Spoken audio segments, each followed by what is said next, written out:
Hello प्यारे बच्चों, टंकेश classes में आपका हार्दिक स्वागत है। जैसा कि हम पिछली क्लास में संख्याओं के बारे में जान चुके थे। पिछली क्लास में हमने क्या पढ़ा था, संख्याएं क्या होती हैं और कितने प्रकार की संख्याएं होती हैं। परिमित संख्याएं, वास्तविक संख्याएं, अवास्तविक संख्याएं, अपरिमित संख्याएं, बहुत सारी संख्याओं के बारे में जाना था। इस क्लास में हम क्लास 10th के पहला चैप्टर वास्तविक संख्याएं, वास्तविक संख्याओं में जो पहला एक्सरसाइज है उसको सॉल्व करने का प्रयास करेंगे, तो सीखेंगे अच्छी प्रकार से। तो पहले जो चैप्टर है उसमें क्या है आपकी यूक्लिड विभाजन प्रमेय से HCF ज्ञात करना। अब यूक्लिड विभाजन प्रमेय का क्या है, जो आपकी यूक्लिड विभाजन प्रमेय है पहले उसे जाने। यूक्लिड विभाजन प्रमेय तो यूक्लिड विभाजन प्रमेय क्या होती है। जैसे आप नॉर्मली भाग करते हो, भाग वाले सवाल करते हो, संख्याओं से भाग करते हो। जैसे मैंने 13 ले लिया, 13 में कितने का भाग देना है, 66 में 13 का भाग देना। किसमें, 66 में 13 का भाग देना है। तो क्या आता है, 13 पंजे 65, 13 पंजे 65, और जब माइनस करेंगे तो एक शेष बच जाएगा। तो क्या करते हैं इसमें हम, जो 66 होता है वो किसके बराबर होता है, 66 बराबर होता है किसके, 13 गुणा 5 प्लस के 1, 13 पंजे 65 और 1 66। तो इसमें इसको क्या बोलते हैं हम, भाजक। जो भाग देने वाला होता है वो क्या, भाजक। जो भाग दे करके आता है वो क्या, भागफल। और जो बच जाता है शेष, जिसमें भाग पूरी तरीका से नहीं जाता, तो वो क्या होता है आपका शेषफल। और जिसमें भाग दिया जाता है वो क्या होता है आपका भाज्य। क्या होता है, भाज्य। तो यूक्लिड विभाजन प्रमेय का आपकी बस यही है।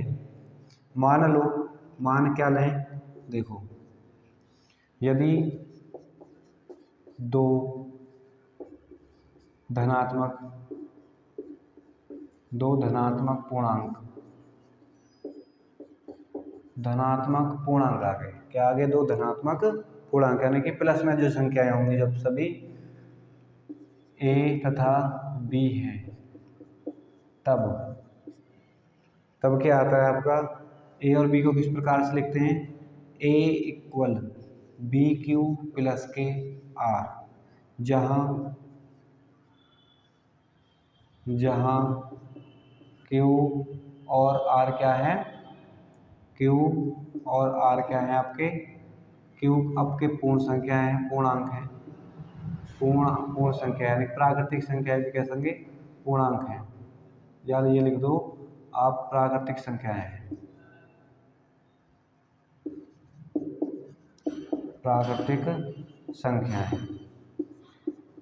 और R क्या है आपका, पूर्ण संख्या है।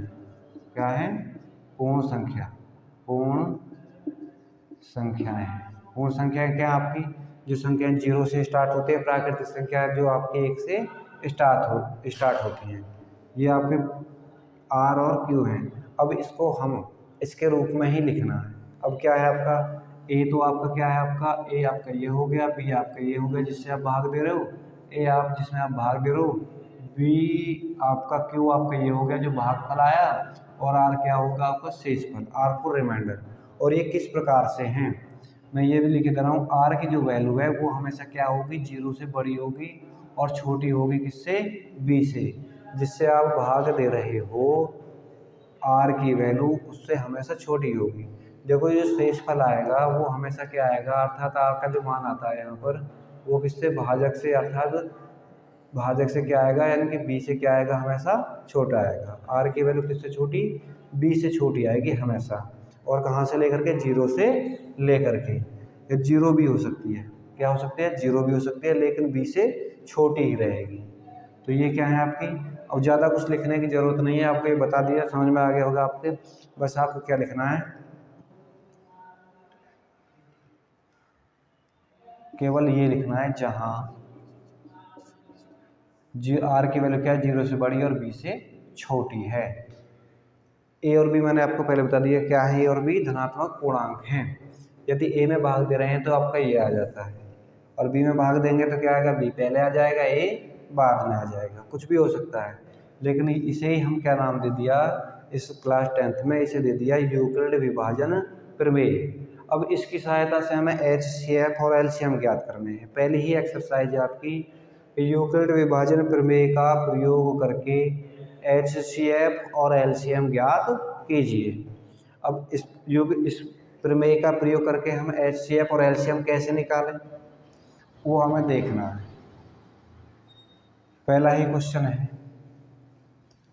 बिल्कुल सिंपल तरीके से बताने का प्रयास करूंगा और ध्यान से देखें।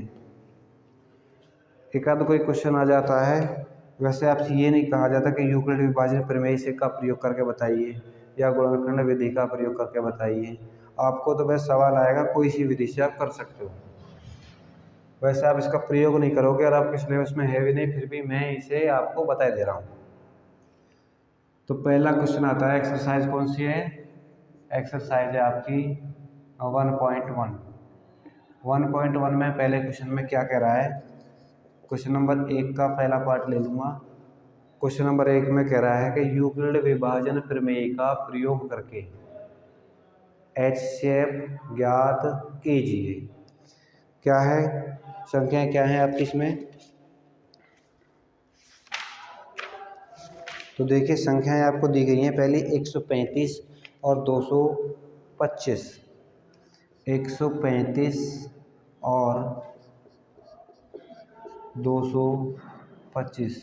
अब इनका हमें HCF ज्ञात करना है, कौन सी विधि से? यूक्लिड विभाजन प्रमेय से। अब यूक्लिड विभाजन प्रमेय क्या है आपकी, वो मैंने आपको बता दिया है। अब हमें पहले क्या करना है, पहले जैसे हम पिछली क्लास में पीछे पढ़ के आए होंगे, पिछली क्लास में हम HCF निकाल देते भाग विधि से। HCF किससे? भाग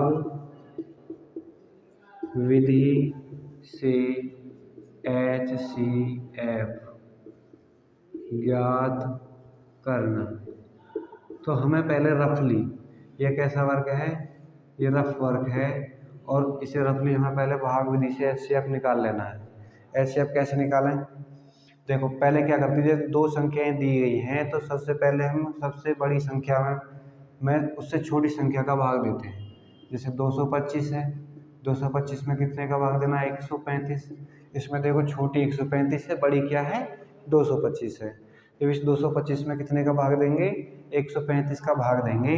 तो 135 का भाग देंगे तो क्या कितनी बार जाएगा? 135 एक ना 135 एक ही बार जाएगा पहली बार में, बचेगा क्या? 0।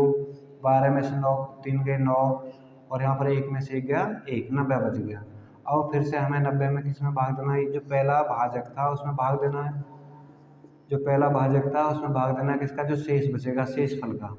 तो क्या करें, 90 में भाग देंगे तो कितनी बार जाएगा? 90 एक बार जाएगा, बचेगा क्या? 5 और 9 4 13, यानी कि 45 बच गया। 45 से जो ऊपर आपका भाजक था उसमें भाग देना है फिर से, तो कितनी बार जाएगा? 45 दूनी 90।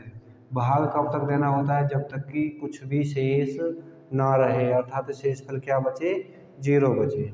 अब इसी को हमें किस में लिख लेना है? यूक्लिड विभाजन प्रमेय के रूप में लिख लेना है। कैसे? अब यहाँ पे लिख देंगे हम क्या? यूक्लिड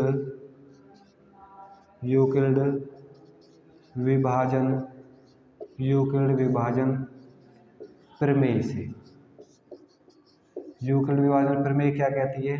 देखो मैंने अभी बताया था, A इक्वल क्या है? BQ प्लस के R। Q क्या है? भागफल, B क्या है? आपका भाज्य है, और R क्या है? शेषफल। तो केवल पहला नंबर किसका है? पहला नंबर ये है, आप इसको देखो, केवल इसे देखना है। इसमें क्या है? देखो आपका भाज्य एक ही जगह क्या है? आपका 225 है, तो 225 को लिखें। 225 किसके बराबर हो जाएगा आपका? 135 गुणा 1 प्लस के 90, यानी कि 135 गुणा 1 प्लस के 90 बराबर किसके? 225 के। पहला। दूसरा पॉइंट क्या है? और दूसरे में हमें क्या किसे देखना है? दूसरे में हमें इसे देखना है। इसमें क्या आ जाएगा आपका? एक ही जगह 135 आ जाएगा, तो 135 बराबर किसके? 90 गुणा 1 प्लस के 45। अब तीसरी पोजीशन है, तो क्या देखना है उसे? इसमें देखना है। तो इसमें क्या आ जाता है आपका? 90 आ जाएगा एक ही जगह। 90 बराबर B की जगह कितना आपका?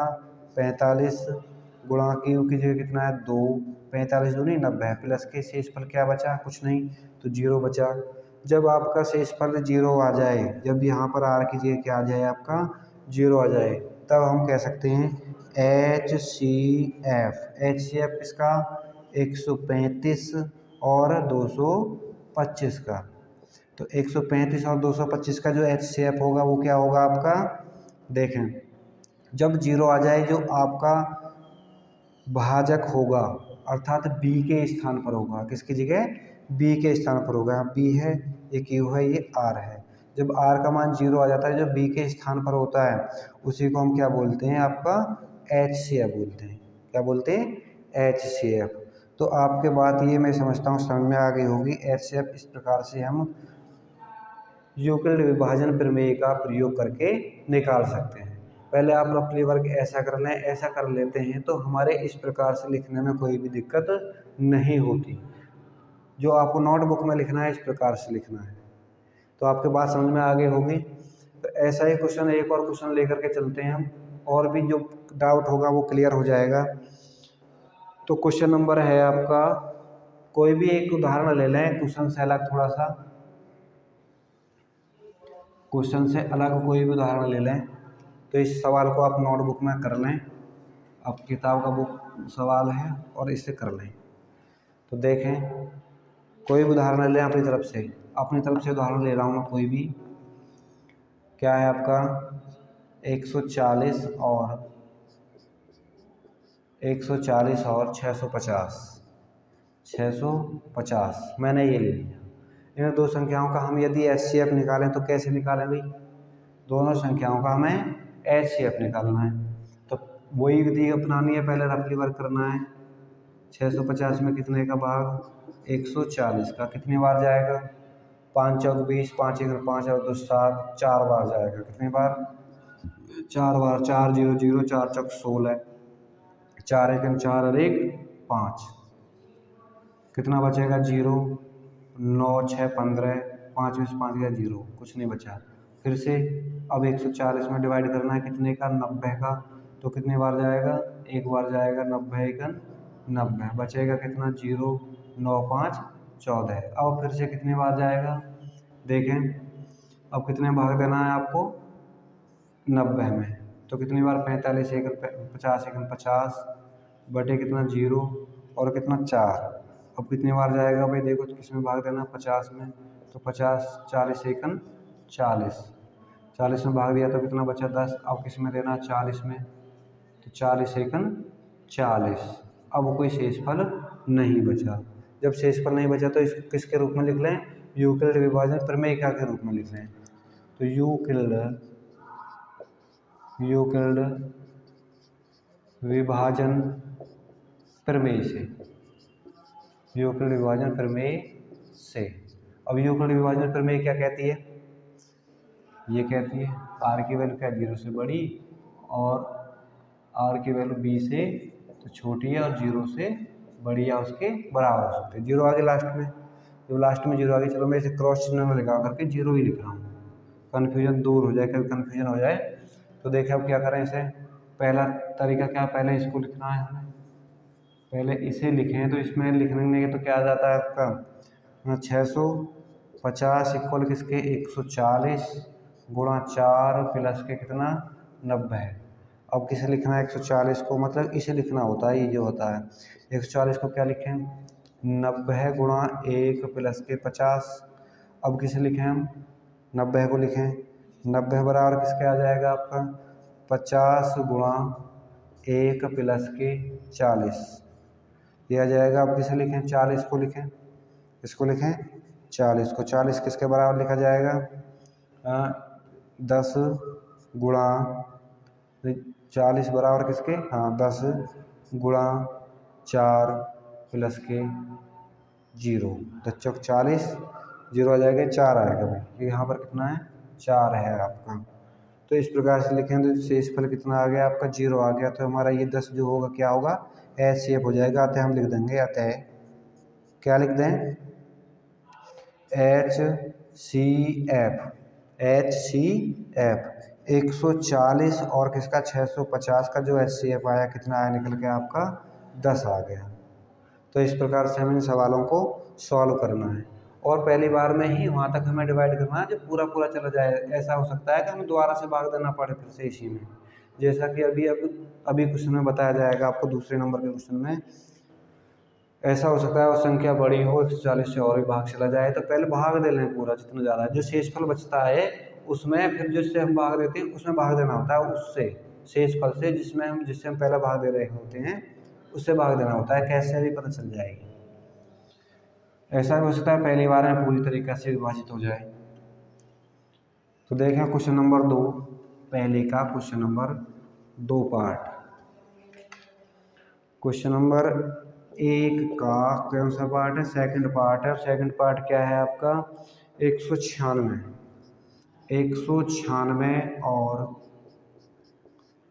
196 में कितने का भाग देना, मतलब कितनी, और दूसरी संख्या क्या है? 38220, 38220। इन दोनों का हमें एचसीएफ निकालना है, तो भाग देंगे हम ऐसे ही।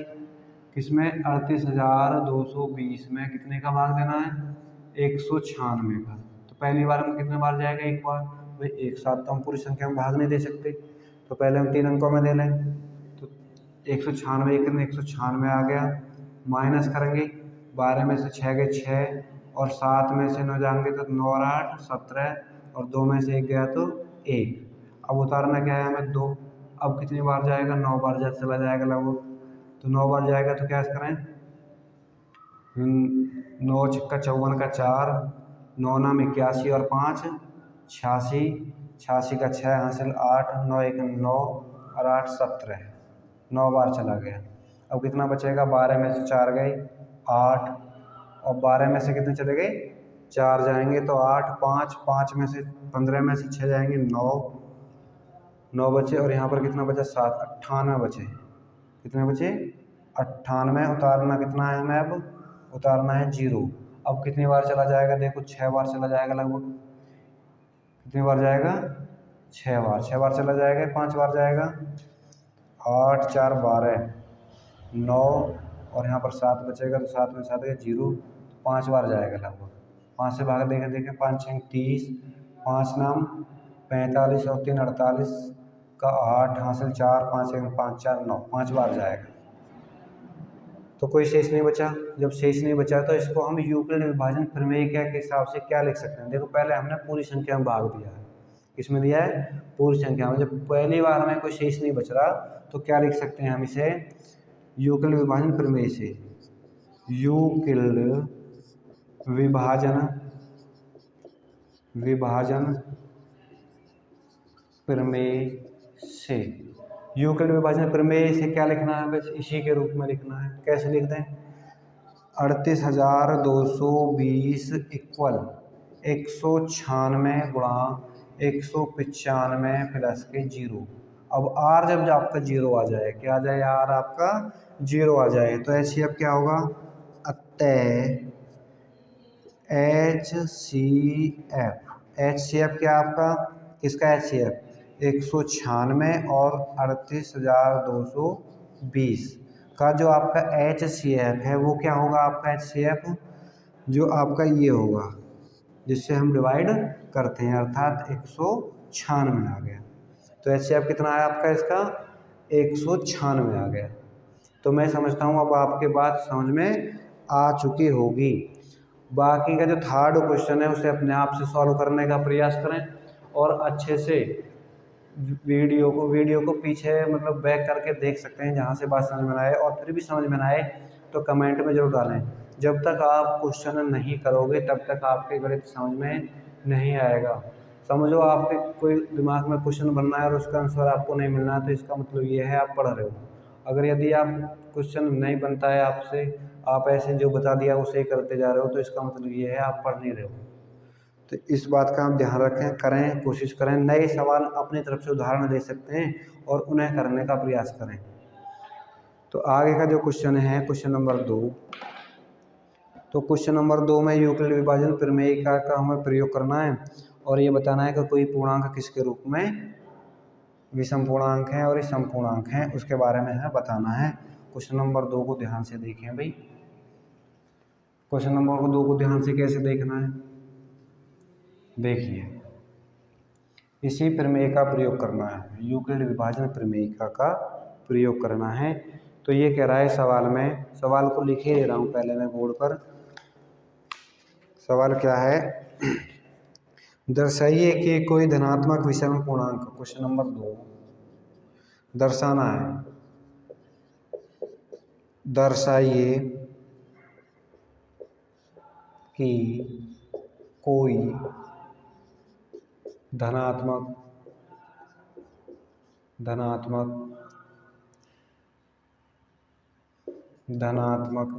विषम पूर्णांक,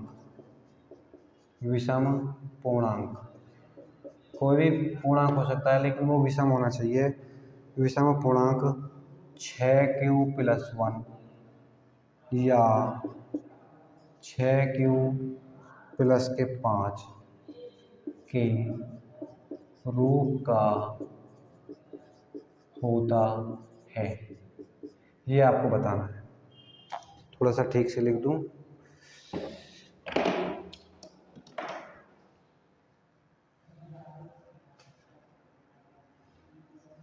के रूप का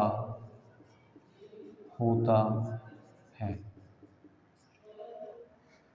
जहां, और लिखा हुआ है जहां क्या है आपका, क्यू कोई पूर्णांक है। क्यू दिया क्या हुआ है आपका, कोई क्यू पूर्णांक दिया हुआ है। पूर्णांक समझ गए होगे आप।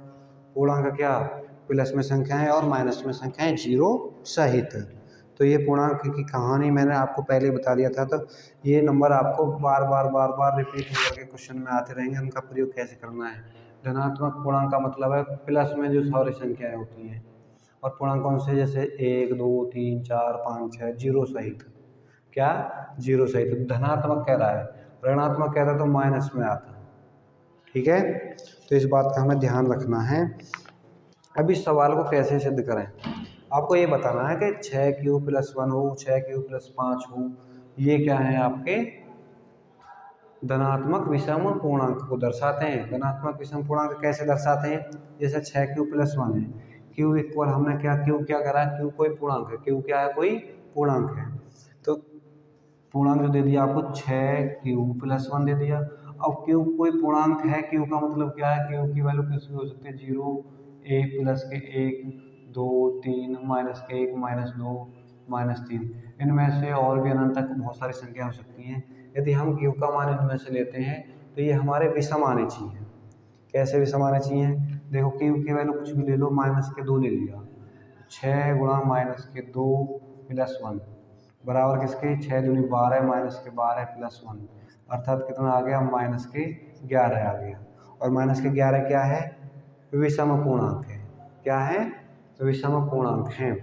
तो ये आपके बात समझ में आ चुकी होगी कि पूर्णांक का रोल क्या है इस सवाल में। तो हमें ये दिखाना है, कैसे दिखाएं, ऐसे तो नहीं दिखा सकते, दिखाना कैसे है, हमें यूक्लिड विभाजन प्रमेयिका का प्रयोग करना है।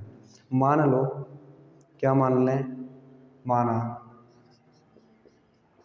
बी ए तथा बी बराबर कितना, माना ए कोई धनात्मक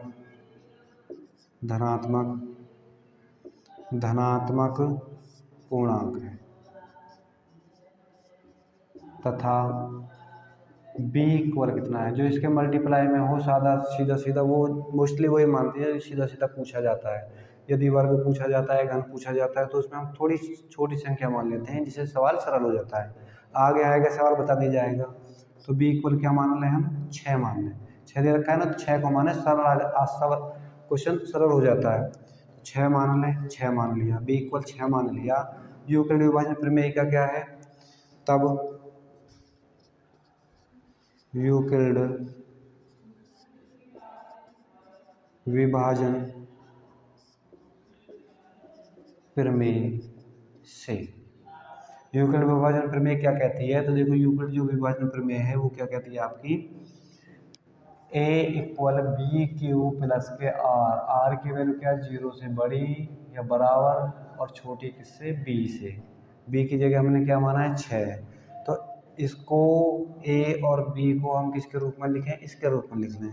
तो तब यूक्लिड विभाजन प्रमेय से क्या आ जाएगा, ए इक्वल 6Q, बी की जगह क्या माना है हमने 6 प्लस के आर।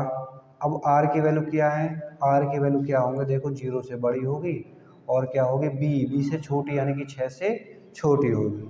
अतः क्या आ जाते हैं भैया आपके ए बराबर 6Q, 0 से लेकर के कहाँ 6 से छोटी यानी कि 5 तक, अर्थात 6Q प्लस के पहला 0 आ गया, ए इक्वल क्या आ जाता है आपका 6Q प्लस के 1, ए इक्वल क्या आ जाता है आपका 6Q प्लस के 2, ए इक्वल क्या आ जाएगा आपका 6Q प्लस के 3, और ए इक्वल क्या आ जाएगा आपका 6Q प्लस के 4। ऐसे ही मैं इधर और लिखे दे रहा हूँ, चलो मैं यहीं पे लिखे दे रहा हूँ, यहाँ से आगे ए इक्वल ये भी आ जाता है 6Q प्लस के 5। अब 6 नहीं ले सकते, 6 इक्वल मतलब ए इक्वल 6Q प्लस के 6 नहीं ले सकते। क्यों नहीं ले सकते, देखो ये भी नहीं आ रहा होगा आपका, मैं इसे भी साइड में लिखे दे रहा हूँ भाई, ये आपका बोर्ड में आ नहीं रहा होगा, इस वजह से यहाँ पे लिखे दे रहा हूँ आगे।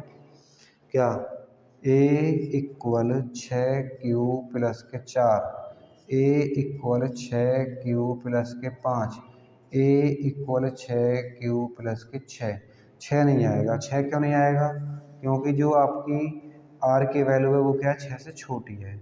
और प्लस में और क्यों नहीं आ सकता, क्योंकि जब और 6 से 6 कट जाएगा, जो हमने बी माना है 6 जिसे हम बांट देते हैं वो शेषफल कट जाता है, तो 6 तो आएगा ही नहीं, तो इसलिए ये हमारा नहीं आएगा, तो इस पद को हम नहीं लिखेंगे। अब हमें देखना है इसमें से पूछ रहा है कि धनात्मक विषम पूर्णांक, विषम पूर्णांक क्या होगा, जो भी 2 से कट जाएगा वो सम होगा, जो 2 से नहीं कटेगा वो क्या होगा, विषम होगा।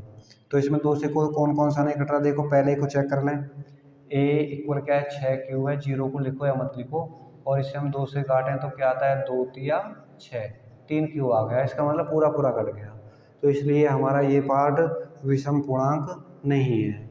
अब दूसरे को चेक करें, ए इक्वल कितना 6Q प्लस के कितना 1 को 2 से काटें तो क्या आता है 2 तिया 6Q प्लस के 1/2, पूरा पूरा नहीं कट रहा, क्या आ गया 2, तो इसको भाग दिया तो 3Q तो आ गया, लेकिन एक को जब भाग दिया तो 1/2 आ रहा है, पूरा पूरा कंप्लीटली नहीं कट रहा, तो इसका मतलब ये है हमारा विषम पूर्णांक है। क्या है ये, विषम पूर्णांक है। इसी प्रकार से क्या आपका 6Q प्लस के 2 भी कट जाएगा, देखो 6Q प्लस के 2 भी किससे कट जाएगा, 2 से पूरा पूरा, 2 तिया 6Q प्लस के 2 एकन 2, पूरा पूरा कट गया। इसका मतलब क्या हो गया, ये आपका समपूर्णांक है, ये आपका समपूर्णांक है, और ये आपका समपूर्णांक है। जो भी समपूर्णांक क्या है आपके 6Q plus 1, 6Q plus 3, 6Q plus के 5, लेकिन आपको पूछा गया केवल ये कि 6Q प्लस के 3, सॉरी 6Q प्लस 1 या 6Q प्लस के 5 विषम पूर्णांक होते हैं। अतः हम क्या लिख देंगे, अतः कोई भी धनात्मक विषम पूर्णांक, धनात्मक विषम पूर्णांक कितने 6Q प्लस के 1 पहला यही है, दूसरा क्या है 6Q प्लस के 3 और 6Q प्लस के 5 के रूप का होता है। 6Q प्लस के 3 और आ गया, बस पूछा क्या है हमसे, दोनों पूछे तो मैंने तीनों लिख दिए यहाँ पर। ये भी आपका धनात्मक विषम पूर्णांक के रूप का ही होता है, जहाँ Q क्या है एक पूर्णांक है, वो आपको पहले से दिया गया है, तो आपके बात समझ में आ गई होगी। इस प्रकार से हमें इन सवालों को सॉल्व करना है।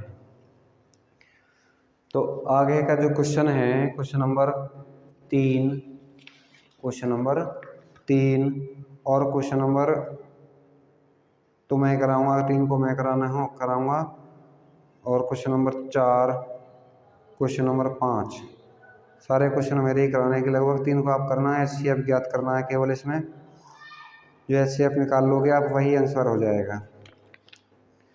तो आज के लिए बस इतना ही। धन्यवाद।